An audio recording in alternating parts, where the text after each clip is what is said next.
Right, we're on. Mhm. Go. Hello, welcome back to the CCU Now podcast. This is going to be an audio version of the podcast. From now on, we're going to flick back and forth between audio and video, but there will always be an audio version, even if there's a video version. We just saw the new Stan and Ollie film, based on the lives of Laurel and Hardy, starring Steve Coogan and John C. Reilly. I'm here with my guest Seamus. Seamus, how are you? You had a good day? I'm all right. I'm not too bad. I mean, I've got a bit of a cold, so it's probably best that we're not on the video anymore, so you can't see my horrible face. Yeah, and then you can just sneeze in that direction. Yeah, well, they'll hear me sneeze. They'll hear you sneeze, yeah, but Yeah. if you turn away, they'll hear it less, and my microphone won't be covered with. The millions Horrible of snot. people who listen to this will hear me sneeze. It'd be so I won't be able to embarrassing. deal with the shame. That's your name, actually, Seamus. Oh, mate. You're better than that. Well, it's not shame for us; it's just shame for you, so it's fine. Right. It's terrible puns, but that's it. That's in the vein of the film we just saw. Yeah, Yeah, I mean, what did you think? Did you enjoy yourself? I loved it. Yeah, I thought it was a really good film. Yeah, I was really surprised because I saw some of their stuff when I was younger, and yeah, I think Steve Coogan did a good job of acting like Laurel. They looked a lot like him. He had a lot of the mannerisms, and same with John C. Reilly. Did definitely got him down quite well. Yeah, I mean, we do our famous first segment, which even though we've gone to audio, we're obviously not going to drop any of our No, classic of course not. things that we've been doing for years. Where one of us will describe the plot of the movie in 30 seconds. Mm-hmm. I think it's my turn this week. It's your turn to describe it. Yeah, my turn So- to time you like maniacally. Audio listeners, I'm just going to describe to you now that Matt is he's adding 30 seconds to the timer on his phone. You probably hear On my his watch watch, beeping. sorry, Yeah. yeah, on his watch to give me, and then it'll beep at the end. Will it beep? No, I can do a beep if you like. with You my do a voice. beep, do a Yeah, beep. 'cause it counts up. There's no stop. This watch could go on for years. if Do I- a once I've set it starting going. pistol noise and then do a beep at the end. I don't know a starting pistol noise. I don't What, do know. I say bang or do I? I don't make know. the- Okay. I'm not. I'm not asking the questions. I don't make the rules. You did for this. This is your segment. Right, so give me a shout. It's my go, so I will tell you all. So you don't ever have to go out of your house and watch a film exactly what happened in the last 90 odd minutes of our This lives. is all you need. You don't need to. Once he's described this in 30 seconds, you'll feel like you were there. You'll feel like you were there. All That's right, it. so That's get ready. Okay. Sit comfortably somewhere, probably. Are you ready for this? Probably on a train. You ready for the pressure? Yeah, I'm ready. Okay. That's the sound of my hands rubbing together. Oh. Great sound effect. We need a sound effect board. Right, So we can get a better hand rubbing sound than that. right, go on, kick us off. Ready? Go. Right, so this movie starts in the 30s when Laurel and Hardy are doing great, but Steve Coogan, Stan Laurel's contract's coming to an end. When it comes to an end, they end up splitting up. One of them goes off. One of them stays with the studio they were before. Laurel goes off on his own, and then we jump 15 years in the future, and they're in trouble. They're doing tours of England, trying to make a bit of money and get themselves back on their feet. All right, that's 30 seconds exactly. Well, 30:97. That's because I stopped it really slow. 3097. That's pretty good. I think that's a pretty decent overview. I mean, it's an intro more than anything. That. Yeah, yeah, But it's good. Yeah, I think I've covered most of the key points. yeah. Laurel and 30 Hardy are in seconds it. is not as long as you think it is. No, it's not. No. Once you start talking, you just shit it away and Yeah. you don't Well, realise. I did the same thing you did with this one, with the last one, where I explained the start of the film. Because we watched that Christmas Chronicles, didn't we? And Yeah. the start of that film is like a hark back to an earlier time. And Yeah, I yeah. explained that a bit too much, and then And 20 then seconds you had run out of gone, and time. I was just like, and then Santa Claus goes up, and then it's over, he leaves. I was trying not to lose my to fall apart while I'm talking. So Yeah. I'm like trying to explain it, but also plan ahead. It's Yeah. very difficult. That's what the segment's for. How do these radio people do I this? have no idea. This is what it's for, though. It's to throw you off. It's to get you out of your Yeah, out yeah, of yeah. your comfort zone. Exactly, and to explain to our wonderful listeners exactly what happened. Mhm. All 1 million of them. All 3 billion. I don't know why I tried to stop you there. Okay. 3 billion. So what should we start off with about the film? Then? Do you want to talk about the performances of the actors? Should we say? Yeah, I think that's fair. I think it would be fair to say that everyone in this movie probably loved Laurel and Hardy when they were younger. Yeah. Must do. Because like Steve Coogan is great. You mentioned this before. Mhm. He's really, really good. He seems like he's watched a million of these skits, and he's just Yeah. reciting it from memory. Mm. And John C. Reilly's really good as well.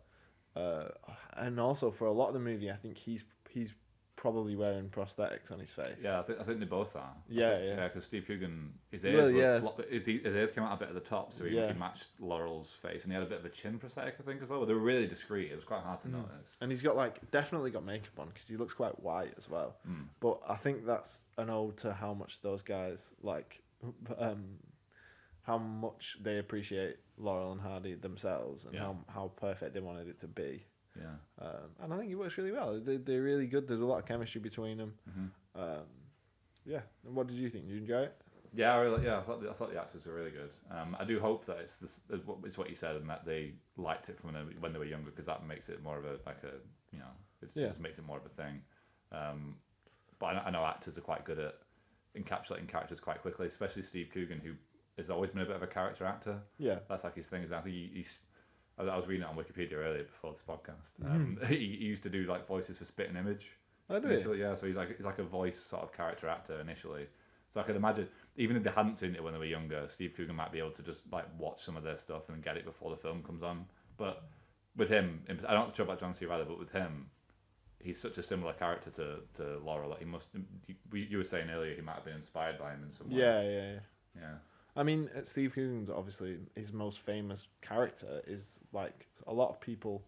You wouldn't be far wrong in thinking that Alan Partridge is basically a man in his own right. Like they've done so much stuff in it, and so he's gone so deep into that. Yeah. You feel like maybe he's done a bit of that in this movie because he's really really into it. Like I'm sure it was something he put a lot of time and effort into. Considering it's quite a small scale film, really. I mean, the cinema certainly wasn't full when we were there. It's only been out a little while.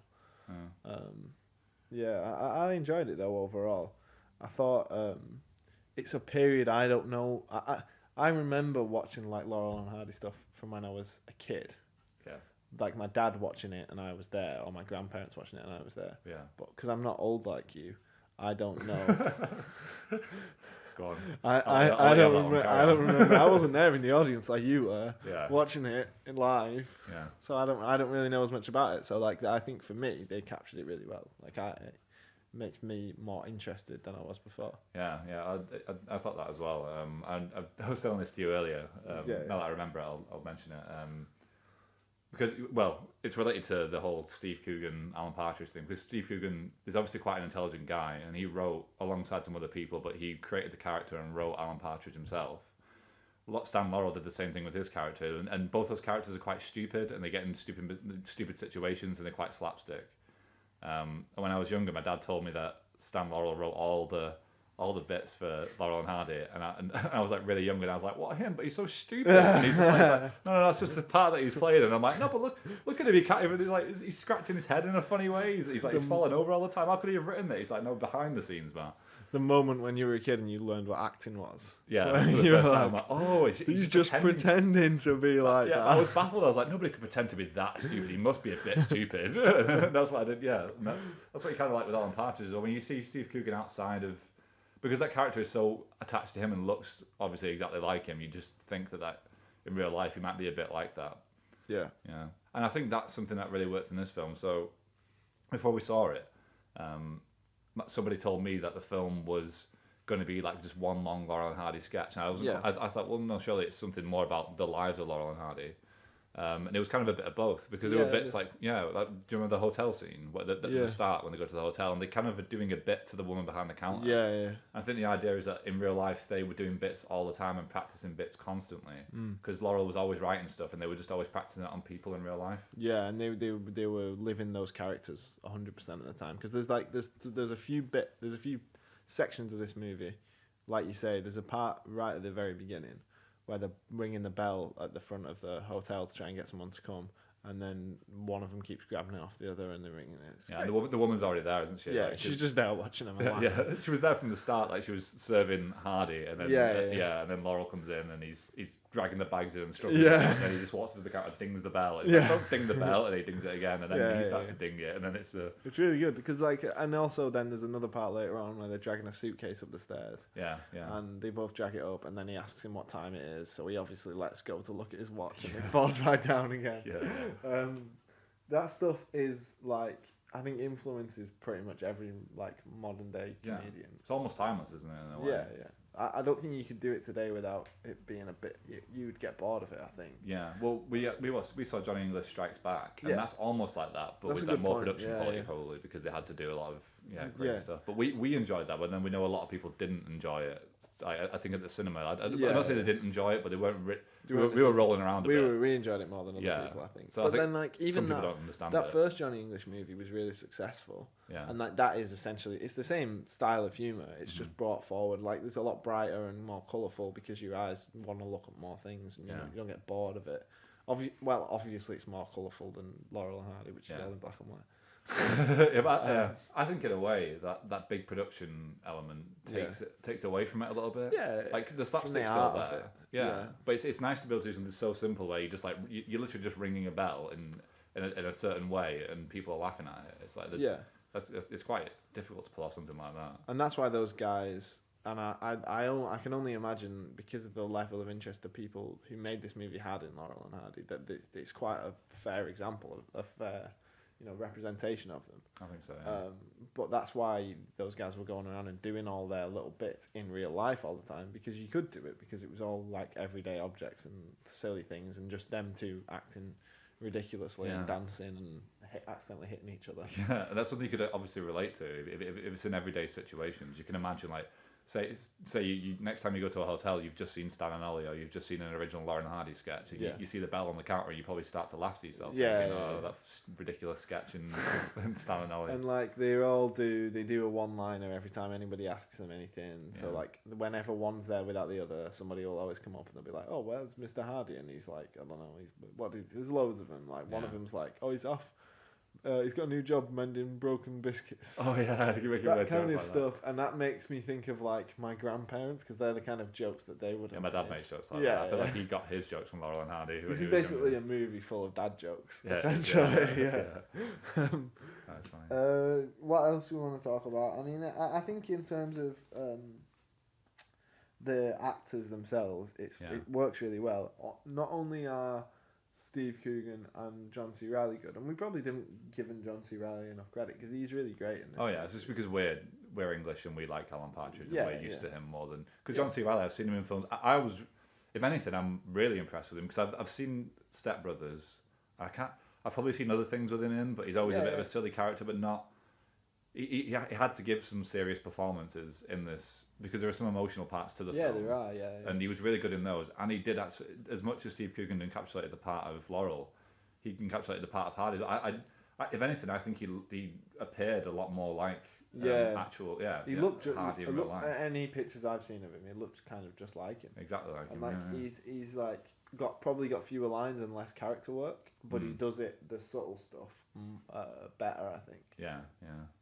Yeah, I think he's really good. I think they're both really good, and then their wives are also a comedy double act. I mean, it's even mentioned in the film. Someone says that, and it's like, oh look, two double acts for the price Yeah. of one, because the two of them are. One of them's like Eastern European. I think she's Russian, because she mentions.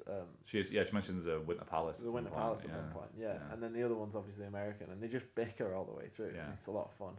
And she doesn't like, because there's another character who we really liked, played by Rufus Jones, and he's like the tour organizer or whatever, but he also like produces films and stuff, and he has other people like Abbott and Costello, or there's another one. Norman Wisdom. It was Norman Wisdom that he had. They just see Abbott and Costello posters around, don't they? But Norman Wisdom was his other actor, who's more interested in doing stuff for Wisdom. Because he sees Wisdom as like an up and comer, but he's helping these guys out because he thinks he can make a bit of money out of it. It's all about money. Really slimy, and like he's always like there's a great part where he's like, the people are just saying that you guys will have to get out and do more promotional stuff. That's what I'm being told. And then they're like, I thought you were the boss. And he's like, yeah, there's just people. And they're like, what people? And he's like, awful people. They're terrible people. Tell me what to do. And he's clearly in charge, but he doesn't want any responsibility. So he's just blaming it on random It's just a snake, imaginary people. But then like Laurel's wife, the Russian woman, she's played by Nina Arianda. And the character's called Ida Kateva Laurel because she's very Russian. I'd never seen her in anything, but I had seen Oh, Hardy's wife. Hardy's Yeah, she's Shirley Henderson. She's called. Yeah, she plays Lucille Hardy. I've definitely seen her in a few things before. Yeah. They're both really good. Yeah, but the Russian wife has like a chemistry, an anti-chemistry with the manager, because every time they go to sit and watch a show, she almost ends up having to sit next to him because Hardy's wife isn't sitting in between. Yeah. And by the end of it, the last time she goes to do it, she goes no, and just walks around the other wife and sits on the other end. It's so like physically comedic, just people like walking around each other and bumping into each other. Yeah. And, like he says stuff and she whispers something to herself, and he's like, "What did you say?" Yeah. but those actual bits are in the style of Laurel and Hardy themselves, like bumping into each other accidentally. Yeah. It reflects. I think it reflects in the whole movie, even though it's not one long sketch and it's not as ridiculous or as silly as like some of those sketches are. No. But it's reflective. It's the same style. It's the same like.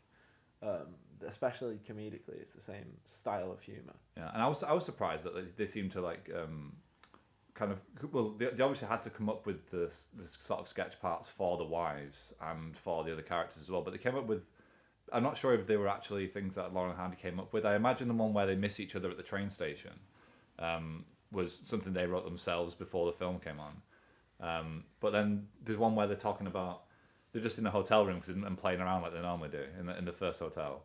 And Laurel says to me, I have this bit where I'm like behind the curtain because they're planning doing a Robin Hood movie, which they want funded by the which never comes off. Never comes off. But he's like doing bits for it the whole time, and he goes behind the curtain with just his shoes poking out, and he's like, okay, you're a guard and you're going to stab through the curtain to kill me because you can see my shoes, so you're going to stab at my head. Yeah. And then Hardy pretends to stab at his head through the curtain. And he's like, now peel back the curtain. Yeah. He peels it back. And Steve Coogan's wearing his shoes on his knees. The thing you do when you're a kid. Yeah, so he's too short to have been stabbed in the head. He's got no, like, little tiny legs. And exactly, yeah. No, I don't know if like the writer of the film, who I have it on good authority, is Jeff Pope. I'm not sure if he came up with those himself or if they were ones that he read. Because you said it was based on a book. You saw at the end it was based on a book. Yeah. Whether the guy who wrote the book or whether the guy who wrote the film came up with them or whether it's something that actually that they'd been doing themselves. Yeah, and then they got it from maybe some letters or something they'd sent to each other. I'm not sure how the film was researched. I mean, they might have even known people who knew those guys. Yeah, knew the bits. Yeah. So I've got some numbers for you. Okay. There's some numbers for you now. I think you already know this, but I'm not gonna tell you any of these. I'm just gonna ask you what you reckon. Yeah. How much do you think this movie cost to make? Bearing in mind, it's probably about 90 minutes in total. There's no big CGI or big. No, there's no big CGI, but I was really impressed with the special effects. The production was good. The production was good. So, well, I don't mean special effects. I mean like scenes. So at the start of the film, they walk through like an old, sort of like Hollywood studio. Yeah, and it's one long shot. And it's one long shot as well. So they go through the entire studio. So everything that gets caught in that shot has to be authentic. And at no point do you feel like you're not in a movie studio in the 1930s. So that was really good. And every single shot, it looked like they were in a place that was within its time. Yeah. So they must have spent a lot of money on that. Yeah, but without there being any CGI, it's obviously not going to cost as much money as any kind of like. That's true. Like Marvel film or anything like that. Yeah, I mean, but it's significantly. It's got to be at least like 50 million or something. No, like that. No, not even close to that. Not even 50. Well, so it's less than 50 million. Yeah, significantly less than 50 million. Okay. 20. 10. Shit. That's like 10 half. million. I've defined this US dollars. That's half of my lowest estimate and what the film would have cost. About it, like apart from Coogan and Riley, they probably cost a fair bit.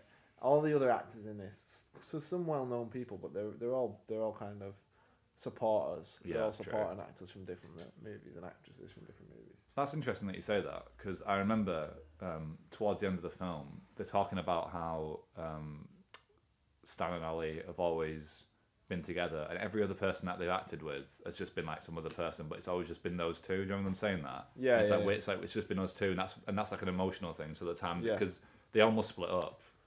Towards the end, don't they? They have like a big argument. And then like Hardy has like heart problems and can't carry on. Yeah, he's gonna have a heart attack. Yeah, he's gonna have a heart attack. So they like are almost gonna split up, but then they both talk about how they've always just had each other, and everyone else has just been transient and passive. I mean, obviously they've got their wives now. Yeah. But all the people they've acted with have just been people that have passed through, and they're the stars. So maybe that's what they did with the film as well. They made sure that Steve Coogan and John C. Reilly were the only stars, and everyone else was just. Maybe they just couldn't afford anybody else. Yeah, probably. Yeah. Well, I was just. I'm doing. Yeah. I'm. No. Yeah.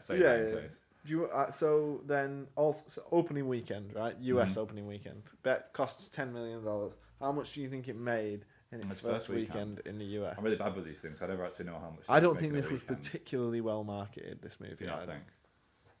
And its first weekend. Is this its first weekend now, or in the UK maybe? Or? No, this is. I think we're 2 weeks in. Oh, we're 2 weeks in. Okay. So the first week, don't know. Maybe they made the money back. 10. Less than 10. Less than 10. Yeah. 8. Less than 8. 5. Less than 5. A movie's meant to make as much in the first week as the budget, or is it? Big movies often will, but like I think making a good chunk of it back is good. We're just talking weekend, so it's Friday, Saturday, Sunday. Okay. Oh, just the weekend. Okay. Maybe just $1 million then. Should we just Less than $1 million. Less than $1 million even. Yeah. Fuck. I'm terrible at this. I'm always shooting high. No, bearing in mind these are numbers we've got off the internet, I can't verify them, but I think I can see this being reasonable. You can tell me now, because I think if I shoot any lower, you're just going to be like, lower again. So. $78,104. Is that it? Yeah, in its first weekend. I wonder what that... That's kind of like That's kind of what happens in the film, isn't it? It's like they go to all these theatres at the start and they make no money. That's why these movies don't get made, because like people who like... We've been to see it because we were looking for something to see for the podcast. Yeah. There'll be people that went and watched this movie because they love Laurel and Hardy from when they were younger and they're really interested, or maybe big fans of Steve Coogan or big fans of John C. Reilly or films generally. But like, who is the audience for this really? Like, it's not a big enough audience, and that's why this stuff doesn't get made anymore. No, but that's what happened. Yeah, that's exactly what happened in the film, though, isn't it? So like, yeah, because they're going out 16 years after they were a big hit into the UK as well, which wasn't the country that they were operating in, even though they were a worldwide sensation. Yeah, and all the audiences seemed to be older people who had seen them in their prime and maybe they lived in the area. We're just like, okay, I'll pop down for a night. Yeah, exactly. And that's literally it. They filled barely any seats in the audience. And then as they like do more promotional stuff, they get more people involved. That's probably the same. If they'd done any promotional stuff for this, maybe it would have got somebody involved. But that was 16 years after they were famous in the film, and that was actually Laurel and Hardy. This is a film based on Laurel and Hardy's life. In 2019, so it is quite out there. Like 60, 70 years later. Yeah, exactly. Like I wasn't born when this stuff was being shown. You wouldn't. Neither of us were anywhere near. They're obviously household names. Like we were both aware. Like when we saw the adverts for this originally, we both knew what it was about. Like knew who the people were that they were referring to. But I just don't think you can live off that. It's made today, from the stats I could find, which are probably a little out of date, about $270,000. Which is nowhere near what it costs. I don't know how much they would have been paid the actors for the role. Because they are quite big actors. Yeah, I bet they've not covered what they paid the actors. I mean, the actors might have been doing it out of passion for the whole thing anyway. Yeah. But even then, they must have paid them at least a bit. That's a shame as well. Yeah. I mean, it's quite a short movie as well. Yeah. So that probably cut down the costs a little bit. I think it was only about 90 minutes because we went in to watch it at 1:00 and we got out at about 10 to 4-ish, wasn't it? Something like that, yeah. Oh, no, it's not. Well, maybe it was... it was about 10 to 3. 10 to 3, sorry, yeah. Yeah. So, and then that's with half an hour of ads, however long it was at the start. So it's quite a short film. Yeah, it must be a short film. It's sad, that, isn't it? Yeah, it's really sad because, I mean, the director, John S. Baird, directed Filth, which came out a few years ago, and I think that did pretty well. I'm not sure how well it did in the cinema, but I know a lot of people who like the film. Maybe it did better in DVD sales. Maybe this will do better in DVD sales. Maybe it will, yeah. Sometimes these films are just made for DVDs, aren't they? They just give them cinema releases to get a little bit of extra out of them. Yeah. But yeah, sad times. What a shame. Is there anything more you want to talk about before we do our famous segment? Well, I think I've written down that we should talk about our past experiences with Laurel and Hardy, but we've kind of mentioned them already. Yeah, and I don't have much to talk about because I don't really remember it. I remember, like I say, watching this movie reminded me of my grandparents from I'm sure I've heard half these jokes before. Yeah. Because like my dad or my granddad said them at some point. Yeah. I mean, my granddad's Irish, and that part in the movie where they go to Ireland and everyone's just going crazy for them. Yeah, there must have been a hit in Ireland. I was like, that makes sense because I feel like he's like based on every joke he's ever done on these two guys. Yeah, that's funny.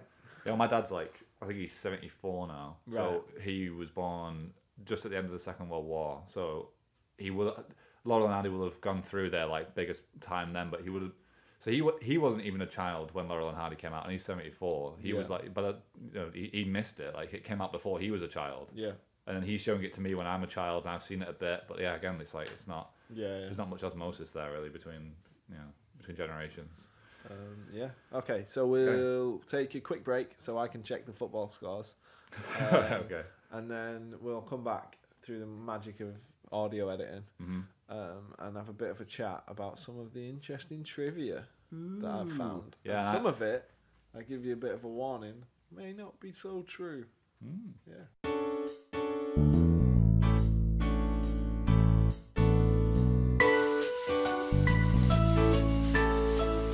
Hello, welcome back to CCU Now. It's time for our famous IMDb trivia section, which is called To Be or Not to IMDb. Yes, it is. There we go, named by our Seamus over here. I think it was a group effort. We all worked on it together. We did. Us and all the production assistants and all the people behind the scenes here. I think you stole it from like a coffee runner, to be honest. Someone said it to you and they were just like, I have dreams of being a writer, Seamus. I want to be on the podcast. And I was like, tell me all your ideas and then fuck off. Yeah, tell me your ideas and maybe I'll give you an idea. Oh, go get my coffee. Yeah. You stole the idea from an intern, scumbag.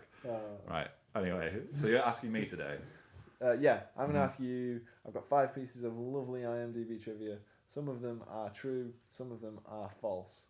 But you'll not know which ones are true. I'm going to fuck this one up so badly, Mostly I can feel it. I think I might have forgotten since writing them down which ones are true and which ones are false. Okay, so you can just score me however you like then. Fantastic. So, I have lost them. this is going to be great.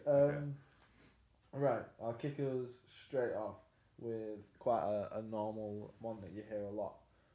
Other actors considered for the parts of both Laurel and Hardy. Now, I don't know. It's going to become pretty apparent when I start reading them who was considered for which role. Right. But I some will be small and thin, and some will be big and fat. Big and fat. That's but I hadn't like seen it on the trivia. It doesn't say. It just says like these were other actors considered for the roles of Laurel and Hardy. It's just a list. Okay. Yeah. So Simon Pegg, Paul Rudd, and Nick Frost were all considered for one or the other role. I think it's pretty clear which ones are which. Yeah, I'm going to say that's false. Why do you think that? Because we saw a trailer with Nick Frost in it at the start of the I hate film. it when Yeah, that see, I always do. You always see a trailer and you always say something. And when you said Simon Pegg, I was like... That's why I said Nick Frost last, because I want... and then I put Simon Pegg in because it with them both in there as well. I was just like, you can't this would have been good with Simon Pegg and Nick Frost. Yeah. I think so. I'm going to watch... You can watch it with me, do a podcast on it if you want, but I'm definitely going to watch that wrestling movie with Nick Frost. Yeah, we should do that, yeah. Because that looks really fun. I'm excited for that. And it's got The Rock in it. Yeah. The Rock doing promos on people. Exactly. Even though it's like you said, it's one big advertisement for WWE. It's so much. There's like mind. clips of like shows and stuff. And well, even like this film, when we finish, we want to go away and watch Laurel and Hardy clips. Yeah, that might happen. It might just be like, oh, I really want to watch some rock matches now. He's yelled in some children's faces. Watch some rock matches. Rock matches. Okay, so it's 1-0 to you. Right? Mm-hmm. Okay. But I got a good start that one time and you beat me. Do you remember? So yeah. So. This is the first time that Steve Coogan and John C. Reilly have appeared on screen together. That's good. That's true. You think that's true? I think it's true, It's the first time they've ever appeared on screen together. Yeah. That's wrong. Oh, You're wrong, mate. Oh, what were they in then? Do you know? They were in an episode of a TV show from like the 90s or something. Oh, how am I supposed to guess that? They're also in... they're both in that Holmes and Watson movie that's just come out. Coogan's in that as well. Yeah, he is in that. I could have got it from that. Actually. If I thought that has come out now, hasn't it? That has come out. Yeah, it's done really badly. Has it? Really badly. Apparently, it's not funny at all. Like Steve Coogan. Yeah, maybe. No, they were saying that like it's just like it's not. Apparently, it's not even. You know, how Step Brothers is just silly. Yeah. It's like not even good silly. It's just really bad. Like it's just not. Right. Yeah, I just saw I think I saw a video that was just putting all the reviews together. And was just like it's got like 1% on Rotten Tomatoes and this and that and the other. So I think it's just done quite bad. But I did want to see that one. I saw the trailer, but what's important is that just like that movie, your guessing skills are also really good. That was good. I should have thought about that because I have seen that trailer. I did see Steve Coogan in it with them. So the writer Jeff Pope said that Laurel and Hardy were his comedy heroes. One of the reasons why he made this movie. Pretty believable, that I think. It is believable, yeah. Pretty believable. Pretty believable. But we were saying that Steve Coogan and John C. Reilly must have looked up to them, but if Yeah. anyone did, it must have been the writer because he Must have been the writer. yeah, because he was interested in it. But I think the writer's more interested in Steve Coogan because the last film he did, that Philomena film, well, not the last film, but it's the only other film that I've seen that he's written, was also a Steve Coogan film. So maybe he just bummed Steve Coogan and actually doesn't bum Laurel and Hardy. To use the vernacular of my... bum there. Yeah, exactly. It's the vernacular of my area. We also bum around here. And not for homeless people. Right. For anal sex. Oh, wow. Yes, I'm glad. I'll stop now. I'll answer the question. I'll give whether it's true or false. Oh, it's a good thing this isn't a video podcast. I can edit this out. It's fine. I can edit out anal sex. It can be bleep in the edit. Go on. I think it's false. You think that's false? It is in fact true. It's true. Or as true as IMDb trivia gets. Damn. Okay. Well, it was written in the little bit below on IMDb. So it says Jeff Pope said Laurel and Hardy was comedy hero. these are the hardest ones. The ones that could go either way. That are quite. They're just like, how am I supposed to know whether some writer I've never met has that as an influence now? Yeah. Well, that's the problem with these ones is because there's not much trivia. A lot of the like ones that you choose are insanely like. Just banal, well, and boring. I thought as well, just like simple things, yeah.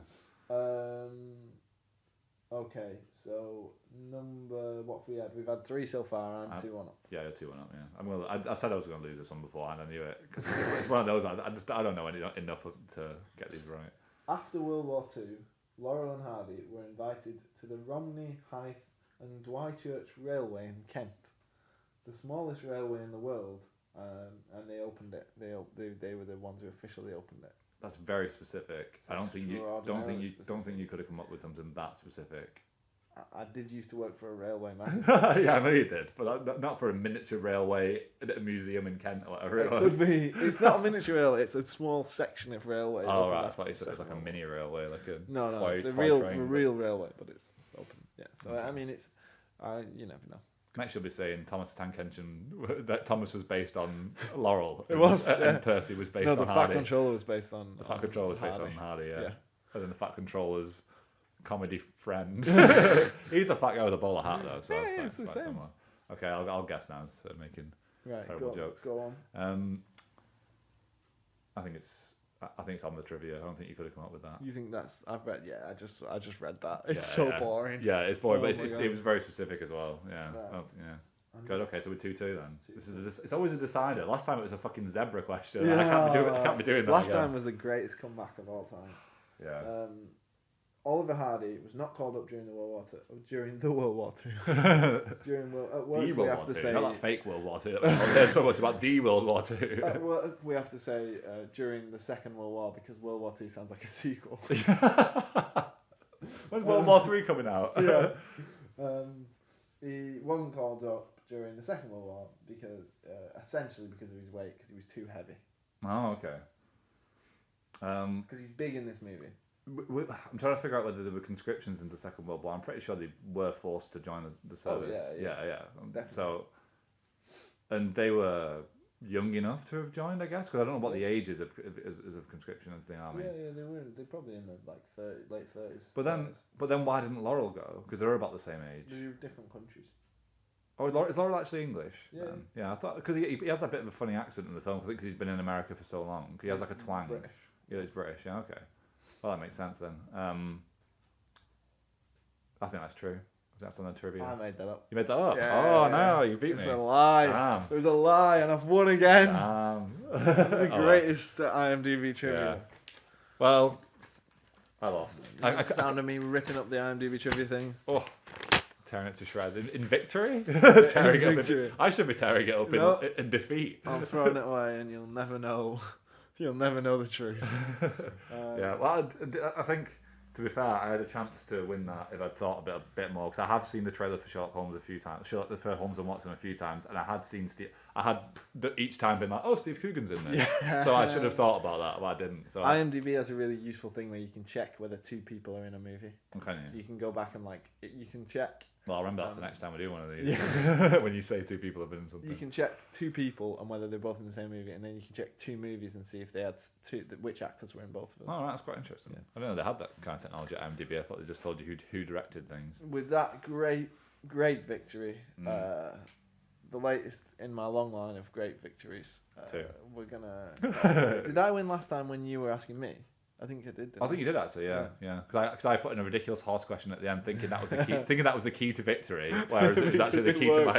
It worked for me. It was a tell that I'd made it up. Do you want to have a chat about maybe what we'll do next? Because we talked a bit about that WWE movie, but we'll probably do something different. Yeah, well, it depends. We'll at some point we need to do another rewind. We don't have to, we don't have to go to the cinema for every film. We could watch an old film. If you've got any ideas, any of our many listeners about things you want us to watch, even if it's just one of you, just put something down there. We'll watch it. I mean, we'll definitely watch it because you'll be the only one who comments. Yeah, you're a small audience. We cater to you. Say whatever you want. You know who you are. Yeah. But yeah, we'd love to hear any ideas for things you want us to watch. More ridiculous is probably better. Yeah, something crazy. Something really stupid. But hopefully something neither of us have seen. Yeah. Yeah. All right then. So should we say goodbye? Thank you for listening. That's goodbye from me. Where can people listen? Like now, with it being an audio time, I put the last episode. I stripped the audio from the video and put that onto SoundCloud. Yeah. So I've got a SoundCloud account for CCU. So I'll put it on there again. I might look at other places because I'm not a big SoundCloud user, so I'm not entirely sure whether you can download the audio from SoundCloud and listen to it on your phone, or whether you have to have the SoundCloud app. I prefer it if you could download it, because then you can just have it on your phone. Yeah. Because that's what I do with all my podcasts. I download them all and listen to them on the go, so I don't have to waste like money on 3G and stuff. Yeah. So yeah, I'll try and get it on some other places as well. Because it's just audio, I can put it into a few little areas now. I guess it will be with all great podcast providers. Yeah, all great podcast providers. Probably on iTunes, though. I've heard it's really hard to get stuff on iTunes. Yeah, you have to actually have to do work. An audience. Yeah, do some work and have an audience. All right. Thanks for listening. Bye.